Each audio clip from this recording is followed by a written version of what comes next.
দেখতে দেখতে 15টি বছর পার করে দিলাম শুধুমাত্র একজন মানুষের হাত ধরে। হ্যালো ভিউয়ার্স, আসসালামু আলাইকুম। সবাই কেমন আছেন? আশা করি সবাই ভালো আছেন। আজকে 21শে জানুয়ারি আমাদের 15তম বিবাহ বার্ষিকী ছিল। তাই আমরা সুখে দুঃখে মানুষের অনেক সময় জীবনে অনেক কিছুই টানাপোড়েন হয়ে থাকে, তারপরও দুইজন দুজনকে ছেড়ে কখনো কোথাও দূরে কোথাও যাওয়ার কথা কল্পনাও করি না। জীবন থেকে চলে যাওয়ার কথা তো দূরের কথা। প্রতি বছর আমি আপনার ভাইয়াকে গিফট দেই, এই বছর সে আমার কাছ থেকে কিছুই নিবে না। অনেক রিকোয়েস্ট করলো তুমি ছোটোখাটোর ভিতরে কিছু একটা নাও, যেহেতু মানুষটা এত রিকোয়েস্ট করলো। অনেকগুলো নাগের ফুল আছে আমার একটু বড় সাইজ, তারপরও মানুষটার মন রাখার জন্য ছোট্ট একটা নাকের ফুল নিলাম। জীবনে কি হারালাম কি চলে গেল ওইটা নিয়ে কখনোই ভাবি না, যা পেয়েছি তাতেই আলহামদুলিল্লাহ।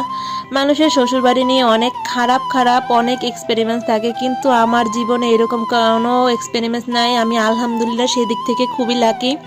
আমার শ্বশুরবাড়ির মানুষ আমাকে এত পরিমাণে ভালোবাসে।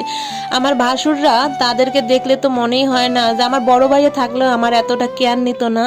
আর যাদের কথা না বললেই না, আমার জায়েরা, তারা আমাকে এত পরিমাণে আদর করে যে বলার বাহিরে। আমার বোনরা থাকলেও আমাকে এতটা আদর করতো না, সেদিকে আমি খুবই লাকি।